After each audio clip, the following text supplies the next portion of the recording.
Well, welcome to another episode of Victorious Friday. And today I can tell you I'm very excited because I'm reuniting with a good friend here. His name is Jared Cagle. Jared comes with a lot of titles, but I'll just call him for today an associate pastor. We'll just be having a conversation almost in our living room. And we're going to talk about a few topics today, but they're all around the family. Jared, welcome to Victorious Friday. Thank you. Thank you so much. I'm honored to be here. It's always a pleasure and honor to be with you, my friend. Absolutely. Jared, here's where I wanted to start. Today, as we live in a society that is much different than the one I grew up, but yet we have to begin to prepare our children for the next decade and the next society. And our impact at Victorious Family is how do we have impact for the next 25 years? We call it one generation. Well, you're a generation that's very important to us. We're trying to reach that millennial generation. And so I want to talk to you and just have a general conversation. But first, I just want to start your childhood. What was it like growing up? Tell us, maybe do a little intro of yourself. Sure. Talk to me about your childhood, where you grew up, your family, and just where was kind of Christianity in your life in the early upcoming years. Absolutely. Christianity was a huge part of my upbringing. Both of my parents raised me in church. I have two younger brothers, 3 years between each of us, and so we were relatively close in age and grew up in the church house as many times as it was open, Wednesday night, Saturday night, Sunday morning, all the times when it was open. And I grew up in a very conservative Southern Baptist context. The church to me was a lot about do's and don'ts and living a certain way, which I later found out was was very different than the Christianity that I should have been taught. But nonetheless, that's the environment that I was brought up in. And in my early years, it was very much about measuring up or meeting a certain standard. My family, because of my dad's position and his jobs growing up, for me, he was in the public eye a lot. And so that attributed to the way that I saw the world and the way I saw church and Christianity as well, because it was, again, about making sure you don't do too many wrong things and making sure you measure up to a certain standard. It was always about, making sure that people thought well of you or you appeared to have everything together. So I grew up with a lot of pressure. We were a competitive house as well. We loved sports. Grew up competing with my brothers and grew up actually here in Georgia, Gainesville, Georgia, and rarely left. So a lot of ties, a lot of close-knit community here. And the church was very important to us, and I had a very flawed view of what Christianity was until I would say I was about 18 or 19 years old when I had a significant turnaround. You mentioned a couple of things, and many of us grew up in that environment where performance was important. The dues, is the way you mentioned it, was important. And we were trying to live out this life of faith, but yet, as you know, we can do nothing to earn it. It's something that this sovereign God that we have, we have to just remember what he's done. He sent his son, and that son died on the cross for us. And, I didn't learn that. I mean, I understood that, but I understood grace as probably you did as well. Yeah. But it was always that James, 1:5, how do we measure up? Mm-hmm. How do we kind of be a good Christian and walk this line? So thank you for sharing. You mentioned also sports. And your brother competing. What sports you guys used to play? Yeah, we played them all. Basketball, football. Football didn't last very long. I was a quarterback and didn't like to get hit, so that didn't work. Offensive line wasn't very good, you know what I'm saying? But golf actually became a sport that I was decent enough at and ended up going to college to play on scholarship, and so did my middle brother. He got a scholarship to play golf as well. And then my youngest brother played basketball in college, So he had a little more fun. There's a little more money thrown at those big sports, because people come into the stadium for those. So For you're golf, trying to be all humble, a little bit of golf. I mean, my understanding is you were probably one of the top golfers in the community here. I mean, yeah, small community, small town. All right, so just a couple of golfers out there. But I know you set standards and records. You want to be humble and everything. We'll get that at the next show where you can brag a little bit. Yeah. So walk me through, I mean, high school as you were growing up, and walk me through maybe as a young adult. For me, honestly, sports was a big part of my journey, and I thought that was going to be my life. I wanted to be a professional athlete. I wanted to run down that path. That became very much my identity. I was chasing after success in that way and spending hours upon hours perfecting my craft, which is a good thing, but it was certainly becoming the only thing. Then that started getting a little bit complicated when I met the girl of my dreams, and then all of a sudden now the only thing was being taken, and it was at war with who wanted to be the only thing, and so I had to deal with that a little bit. And anyway, when I got done with school and it became very clear that I wasn't going to make a living playing golf professionally, I started looking for some real jobs, for some real work, and decided to choose and prioritize family rather than a career that I was chasing. That was a difficult decision for me, but it was the right one. And after that journey and season of my life, when we were engaged to be married, and I was working for a leadership organization outside of Atlanta, and everything was going good, and I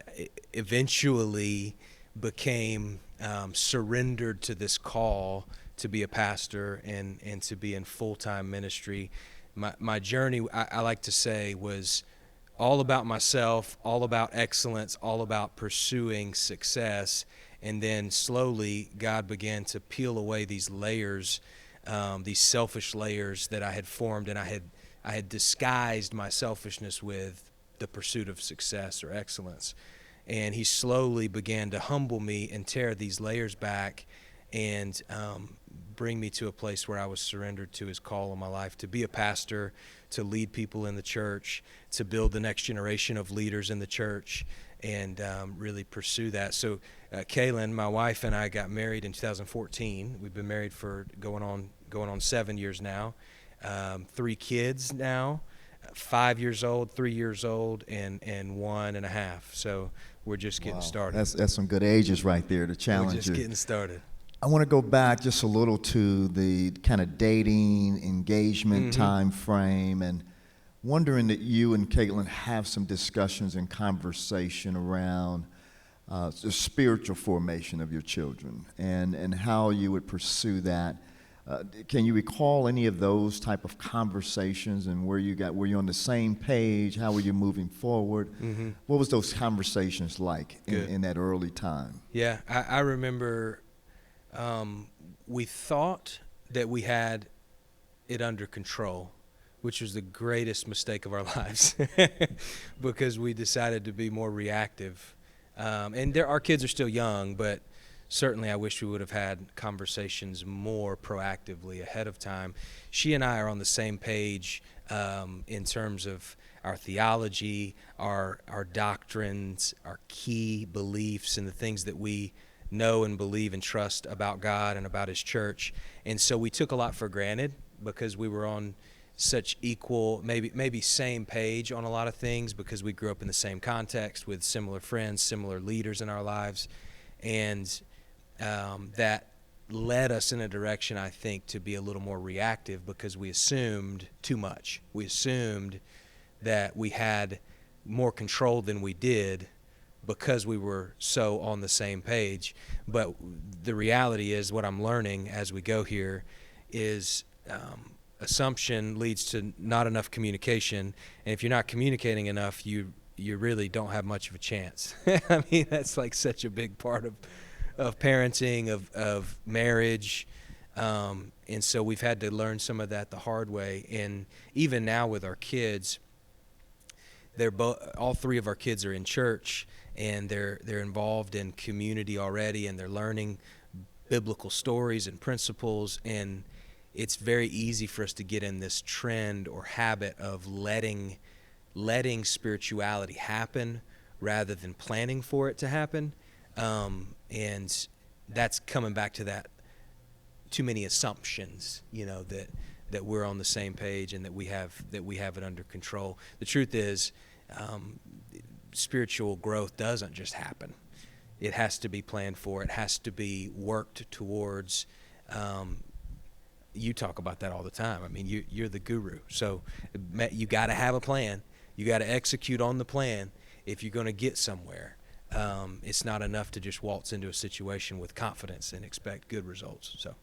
Yeah, many people do that. And in fact, we find that less than 1% of Christians have a written spiritual plan to lead and guide and direct their kids in the Lord. And we just kind of go where the circumstance may take us. Some of us feel comfortable that we have it kind of figured out, as you mentioned. And we think it in here, but yet we haven't written it down. And we know that if you write things down, one, you're going to think about it, but also it gets done. Yeah. Right? I want to talk about those times and then move a little bit into when you were married and so forth. The tensions that you face today may be different than generations past. What tensions or challenges did you guys see, either during the engagement period or shortly after being married and having your first child? Or what's some of the tensions that you face today with 3 children growing up in this society with many more challenges in different areas than maybe mine? Mm-hmm. What tensions and challenges would you say you guys face today, and how are you kind of dealing with some of those tensions and challenges? Yeah, I think for us the biggest challenge is prioritizing our time with each other. When you're young and you have young kids, so much of life just happens to you. Again, going back to the whole planning process, but it's like you're just treading water. You've got to get through the day, and once you get to bedtime and you get all the bedtime stuff done and they're in bed, you just want to lay down and watch TV or something. But really learning the hard way for us that we need considerable time together. First, me and my wife, and then secondly, to prioritize time with our kids as well. That's the tension for sure, because I'm wired to build and to grow things and go. I run hard after projects or vision or whatever is in front of me, and I tend to give my time away to whatever's urgent, rather than protecting it and making sure that my wife first has time and enough time, and then my kids as well. That's certainly been, I would say, the biggest tension for us is how do we manage our time well? How do we plan for that? Because the truth is, once again, it leads to assumptions and it leads to reactivity when we're not giving each other enough time to communicate. And we're in a world, right now where there's built-in tension and there's built-in things to be prepared for that comes like a freight train. You wouldn't think your 5-year-old would ask you, why is. You wouldn't think you'd have to have a conversation with your 5-year-old about a guy in the middle of the U.S. Capitol with horns on his head. Like, it's my 5-year-old. We're not ready for this yet. But the fact of the matter is, this is the world we live in. This is what's on TV. This is what's on mom and dad's phone. And so these are the kind of things that you may not be prepared for as a young parent, but that's all the more reason. You may not know what's coming, but that's all the more reason to prioritize time and make sure that you're on the same page with a plan of how you're going to grow as a family. Time is a big tension for us. Yeah, I know how that feels. I just my granddaughter came to visit a few weeks ago, and for Christmas and so forth, and we they stayed for a few weeks, and she's just a ball of energy, and so we had all the kids over and the grandkids as well, and I'm thinking, man, we've done this already. You know, we're in retirement mode. You know, we're supposed to, we're supposed to be in this grandparenting thing, right? Right. But it was a lot of fun. You know, we can spoil them and do all the stuff we shouldn't do as a parent, but we send them back home when we're done, and so it was a lot of fun. Now, I can tell you the house didn't look the same. It was so the noise, the pitter-patter of the feet, and so forth. Sure. But one thing you mentioned, I wanted to see if we can go a little deeper on. In the last 6 months to a year, there's a lot of tensions out there in society. Everything from, protests and injustice and, the march on the Capitol. I mean, just on and on. Church certainly has been challenged with COVID and 19 and so many issues. And you mentioned you have a 5-year-old asking questions that a typical 5-year-old may not ask, but yet they're so attentive these days, so wired in to what's happening because of the internet and so many other things, and you can't miss it. You can't really prepare for some of these conversations. Right.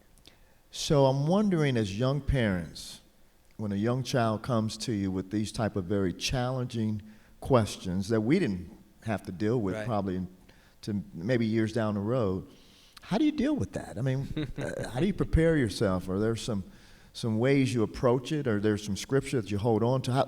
How do you approach it with a 5-year-old, right? Can you have those intelligent conversations, or you just kind of fill in space? I mean, how does it work, Yeah, this is the moment where I want to rewind the show and ask you that question, as the guru, but you're asking me, so here we go. I am very, just to be quite honest and transparent, I am terrified that I am not going to steward these moments effectively. My 5-year-old, I only have one, so I don't know, I can't speak for other people's, but my 5-year-old is very attentive, very very practical already with the way that she thinks, and she's exposed to more things than I can imagine because of technology and because of things that, we don't let her run wild on TV. She doesn't have a smart device or anything, but it bleeds into our lives because it's right at our fingertips, and she sees stuff when I'm not even paying attention. She sees me on my phone reading an article about, and so it's so in our face. We have to be aware, and I don't have a prescription. I certainly don't have experience, but what I'm trying to do and what I've found is working is when you come, I think I grew up wanting to be a teacher type that knew every answer and had the right thing to say. And the older I get, which I'm not old, but I'm getting older, and the more life I live, the more I realize that the best teachers are the most humble learners. And so for me, when I come with that posture with her, and I come to her, yes, as a teacher, yes, as a leader, yes, as an influence in her life, and trying to lead, guide, and direct her, but I come from a posture of humility and learning. We're always learning more of the things of God. We know that He is truth and He is unchanging, but our world is changing all around Him. The more that I can show her, I'm a learner primarily of the things of God. And I let my worldview and all these things, good and evil, and how it all plays out in our world, fit around Him, who is unchanging and stable. He is our source of truth, and His Word is where we find it ultimately. The more I can posture myself as a learner and show that to her, the more that she can hear my wife and I talking about the Bible and the things of God, the more we can read stories together, the more we can honestly actively take our eyes off of the news and all the things that are happening and put our eyes on the only source of truth. That's the only sanctuary that I can find in my home at times. Rather than trying to explain away all of the evil, I'm trying to illuminate more good and more truth. And I'm not looking to philanthropy to find that. I'm looking to the Word of God, the truth of Scripture, and how we have experienced Him in our lives, and as best we can, be humble learners. You know, that's so good. You know, we just talked, we're just kicked off our year with the family, and we're really latching in and honing in on 1 Chronicles 16:8. And it's really just saying focus on Him, right? Make Him known, and take His truth to the world. And it's so challenging, especially in a time where they're even questioning that truth. And you mentioned worldview. Just had a guest on the show, Pastor Randy Pope, that you'll be familiar with. And you're a golfer, so I think you'll appreciate his analogy. He says, Terence, it's really, when you look at a great golfer, there's three things they have to really do well. One, they focus on the grip, the posture, and the alignment. Now, I'm not a big golfer like you. I mean, you missed all of Georgia and everything. Yeah. You know, you're Mr. All of Georgia, but I'm like, if I can get off the tee and it goes, straight, it's an accomplishment, right? So best ball is my best game. But when I think about Randy, he says it's about the grip, your view of yourself. This is how he described grip. He says, we have to look at the view of ourselves and what we believe. And he says the posture is really what our belief is about God. And the alignment is, how do we align our worldview with His worldview? Wow. And move our kids in that direction, not just by what we say, obviously, but also how we model it, and the truth that we share, because they're going to be looking at us and what we're saying, but also, more importantly, what we do. Wow. And so I thought that was a great analogy. I thought you would kind of really get excited about that being a golfer. Anything like that you practice or put into place that makes sense? Yeah, no, that's great. I think that's what I'm trying to describe when I talk about, reorienting our lives and our education for ourselves and our kids as constant learners, reorienting ourselves around the Word of God and the truth of who He is and what He's doing. That's a great framework. Grip, posture, alignment. That makes a great deal of sense. Posture matters so much, and I've seen it play out in our lives, in our church, in people that I'm working with or dealing with. Right now, we are so affected. Our posture is so affected by what we consume and what we hear and what we let through our screen, and that in turn affects our alignment, because if we're constantly being inundated by this information, this negativity, this disunity, this division, this whatever it may be, our alignment is going to shift, and 1 degree or 2 degrees over time becomes a big problem. It may not feel like it in the moment when you're standing over the ball and you're about to hit the shot, but 300 yards down the field, it's a big problem. And so it's so important, that reorientation, that getting back to the basics and understanding where truth is. Our world is trying to convince us that there is no truth, that the only truth you can find is within yourself. Well, what we know is we have put away our old self, Paul says, and we've put on the new self, which is being transformed into the image of our Creator. And that's a supernatural thing that happens that I can't do.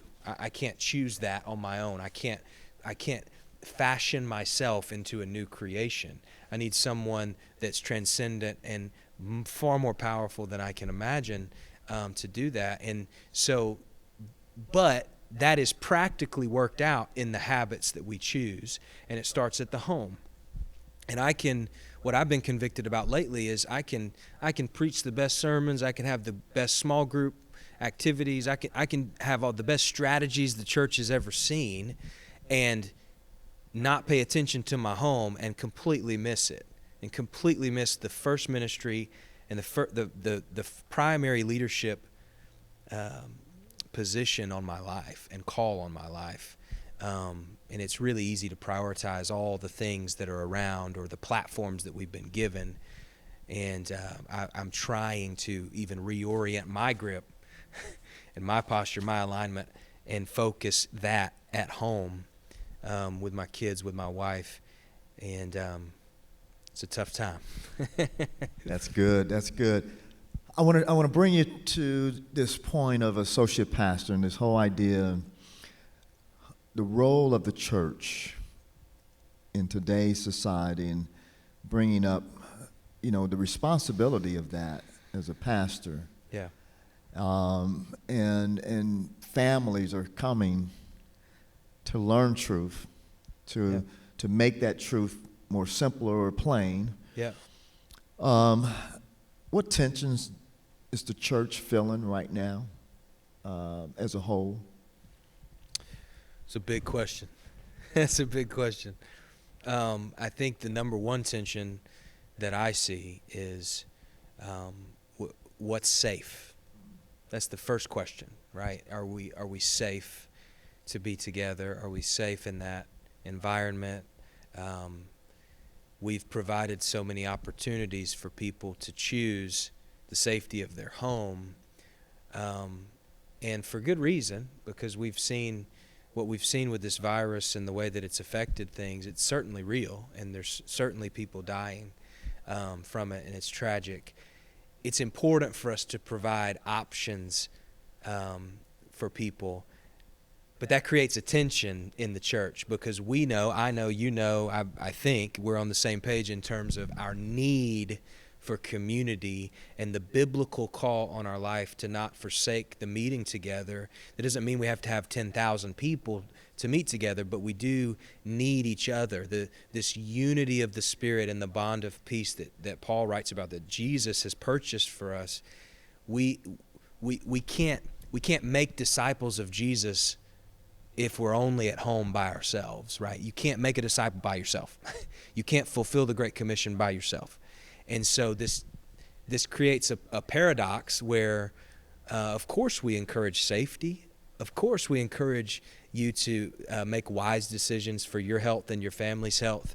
But the interesting part of that is the church grows in some of the most unsafe times and environments. And I'm certainly not advocating for throwing caution to the wind and going about however you want, but I am trying to find the balance. You talk about tension. I think that's the tension that I see is we need to be safe. We need to protect ourselves and our family, but we don't need to do that more than we need to accomplish the call that's on our lives, which is to go into all the world and make disciples. So what does that look like? The church has to learn maybe in this season what that looks like, and that presents great tension. If we've encouraged people to be in the comfort of their own home for months and months and months, well, now we've created patterns that are now habits and are going to become ways of life that are hardwired. And we need to be careful not to abandon the call that's on our lives as Christians.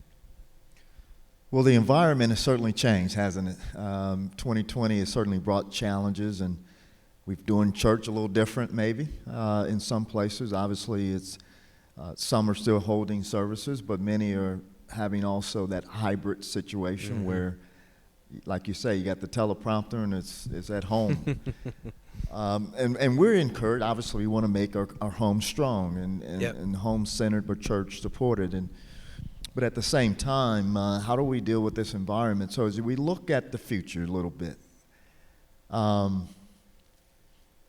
what do you see as a pastor? I mean, the challenges that we're facing, how do we deal with this society that's going to go forward? I mean, I think we're still going to deal with this virtual world. Yeah. As you say, people are getting comfortable sitting on the sofas and the nice chairs like we are today. and they're hearing church, right? They're hearing the pastor and they're worshiping and so forth, but it's not the same, is it? And what do we do going forward? How do we raise our kids, especially in the context of today, tomorrow, in a world that might look a little different? You mentioned priority earlier, and they may be saying, maybe I don't need to go on Sunday or Wednesday or whatever, Right. and I can just sit in the home and listen to the sermon and do quote unquote church. But you and I also know it's more than that. Yeah. It's much more than that. Yeah. When we talk about discipleship, just quickly, we talk about it at Victoria's Family as one imparting their life into another's life. Yeah. And so they can also go do the same.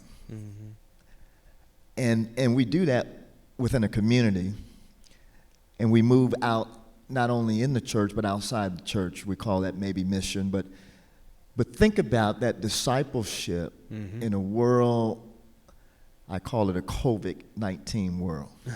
Yeah. It's changed, haven't it? Yep, it has. Give me some perspective of what you're seeing, thinking, dreaming of as a pastor Yep. in a church that might look different going forward than we've experienced maybe in the past. Yeah.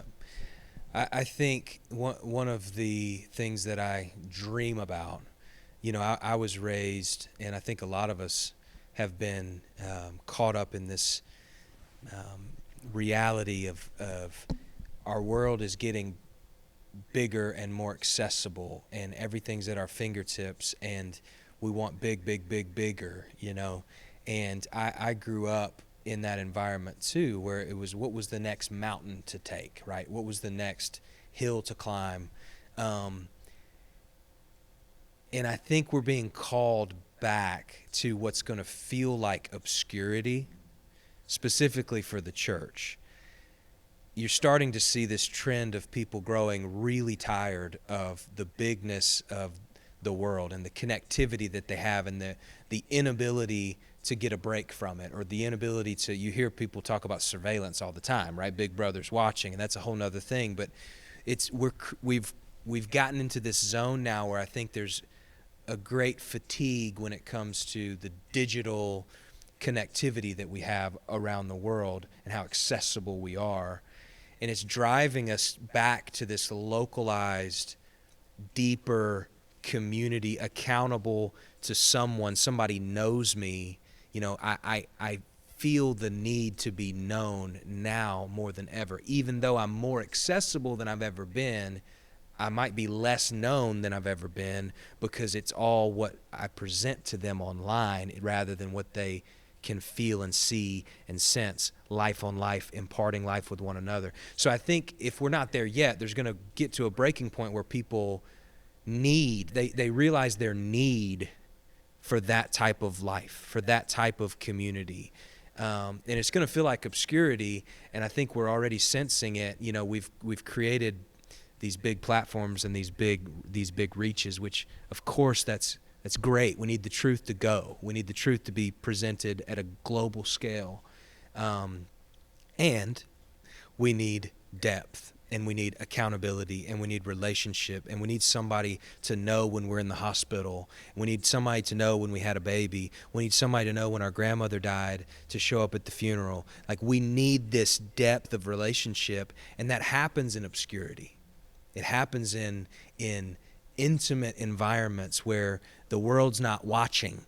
And so this fascination with global and marketing something to go around the world and have success, when it comes to the church, I feel a very deep responsibility as a pastor to be willing to get in the trenches in obscurity and do the intimate life on life with people, because I don't think we can succeed with the Great Commission if we're only standing 30 yards away and presenting a megaphone to the world. We have to live and walk and eat and drink and breathe with people in order for real transformation to happen. Man, that's so good. Well said, Jared. Well, we're going to close this session. And I want you to maybe look into one of these cameras out here. And I want you to imagine that you're speaking to the family of tomorrow. Parents and children of tomorrow, because we think they're going to live in a different world than we live in today. Well, the decade before, they lived in a different world than we do today. So change is inevitable, but we know that there's one thing, or one person that never changes. But if you could give just a couple of truths, couple of advice to a young parent coming up, young kids, what would be your words of encouragement in a time that has probably high anxiety, not enough time, prioritization, how do I do that? We call it that value time, not just giving some time, but the value time, quality time. What does it look like? What words of encouragement would you give that next young family coming up, faced with many of the things you were challenged with as a young person, but also even going to the next level? Yeah. I would say in a time where there is a lot of anxiety, number one, seek the voice of truth. Learn how to hear the voice of truth.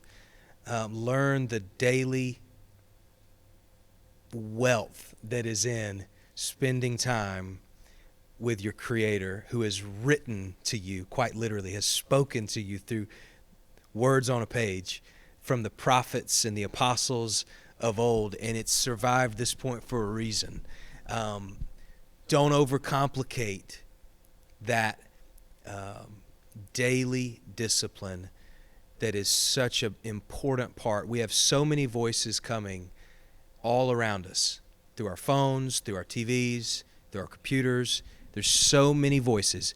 We need to know how to hear the only voice that is true, the only voice that pierces through the darkness and exposes it with a light that's unquenchable. And He's given us a whole book full of His words. And so that would be the first thing I would say. The second thing I would say is be willing to serve. You can't carry any weight or any high position ultimately, sustainably, unless you're willing to serve. And for me, that starts at the home. That starts, in a lot of ways, it feels obscure to spend more time at home with my kids and with my wife, but that's the greatest calling on my life. And the more that I choose that, the greater the fruit, because we know that in the economy of God, it's about sowing and reaping. And as we sow seeds, good seeds, we will see good seeds reaped. And so I would just encourage us to start at the home, and as you do that, the more you do that, the more fruit you will see, and the more you will see that there is hope for our world, and it starts in our homes. It starts with our families, and we have to be willing to serve them first. So, well, Jared, this has been a real pleasure. And this past Sunday, my family met again, going on 20 years of having regular devotional times, and wow. Our kids are a little older than yours, so we have a conference line with cell phone. Well, now we're on Zoom. We're upgraded, right? Okay. And now we're having our devotional sessions on every other Sunday now from 8 to 9. And last night, or Sunday, this past Sunday, we watched this series around Israel's mission. And how are we to be priests in our own homes? And we talked about this word redemption. And for many, there's many terms to that, but this redemption that we wanted to talk about is, in those years, redemption was really redeeming a lost family member back to the family and making sure that that person is protected by the family, served by the family, fed. So the patriarch of the family had a responsibility, a great responsibility. Abraham had a great responsibility for Lot. And if Lot was to get lost, his job was to go and rescue Lot and bring him back into the family. Today, our families are facing many challenges. And in some cases, we've forgotten this whole concept of redemption. Wow. And so the way I want to end is I want to encourage families, I want to encourage parents to think about this word redemption. Redemption is a powerful word. Not only from Christ we're redeemed, or by him we're redeemed, but we also have a challenge as parents to redeem our children back into the family. Graft them back in. Make them become part of the tree and the branch that they become part of us. They become part of the future. And I say that they become this image of who you will be in the future without you there. Wow. And so let's redeem our families back, starting with the parents, starting with the father. I want to encourage. But I also want to see a generation that looks different than the one we're accustomed to. It's a generation who know Christ and the love that he represents. Jared, thank you so much for your time. As a young pastor, I wanted to come and talk to you because you're on the front lines. Mm-hmm. You're raising the next generation for his glory. And so I thank you. I thank you for your humility. I thank you for your words of encouragement. And I'm praying for you and the three that he's given you. Raise them, be strong, and train and instruct them in the Lord. Thank you, my friend. Thank you. Honored to be a part.